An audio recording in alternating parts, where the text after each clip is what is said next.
Parliamentary.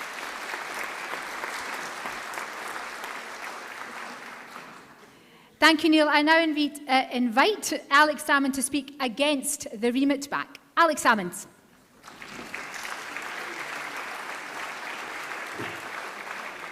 Delegates, I'm going to do 700 years of Scottish history in a minute or two, but I thought I would start with some of my own history, because actually you saw it earlier on today.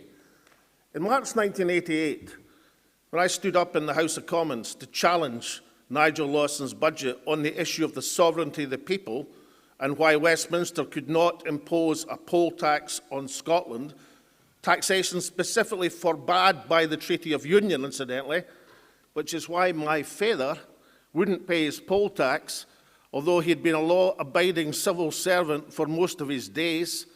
The sort of guy, if he dropped his cigarette packet, would have gone back and put it in the bucket, wouldn't pay his poll tax because it broke the Treaty of Union. So when I had 649 MPs of the Labour, Tory parties baying at me, and I'm not sure my two colleagues were entirely supportive of my actions initially, I did it to uphold the sovereignty of the Scottish people. That's why I did it. When Neil Hanvey and Kenny MacAskill gave the Speaker of the House of Commons apoplexy a few weeks ago, I thought if it had gone any more, they'd be looking for a new Speaker as well as a new Chancellor. They did it to uphold the sovereignty of the Scottish people. So I'll give you a wee secret, delegates. I drafted this motion for the National Executive Committee.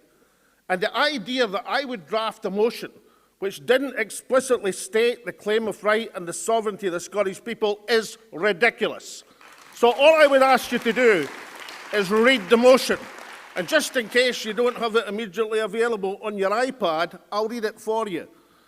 Conference notes the golden thread of Scottish history, the constitutional tradition of the sovereignty of the people to determine whatever government best suits our needs.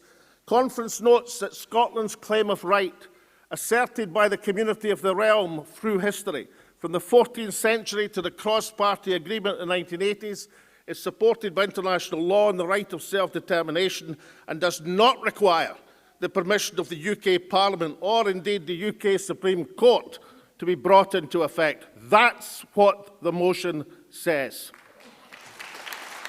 Now, I, like Neil Hanvey, have great respect for the work of Salvo and Sarah and all the people who are enthusiastically campaigning on it. I'll happily join that campaign. But that is a campaign group who are looking at Scottish history and looking for ways forward, and ALAPA will give them maximum support. But ALAPA is a political party. Our job is to win elections. It's going to be a sair fight, but we've got to win elections.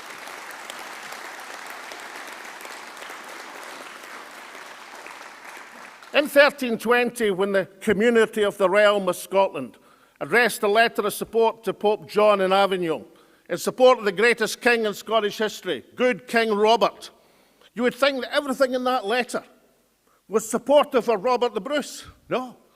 What it says is he is the defender of our rights, but if he ever is to subvert our rights, we'll drive him from us and get another king, because we shall never subject ourselves to the domination of the English. That's what the Declaration of Arbroath says. Note, it doesn't say we'll have no king, no parliament, no prime minister, no first minister. It says we'll get another one. And for those who say, what do we do if SNP MPs won't uphold the sovereignty of the people, won't uphold the claim of right? The answer's quite simple. We remove them with ALAPA MPs or those from another party who will do.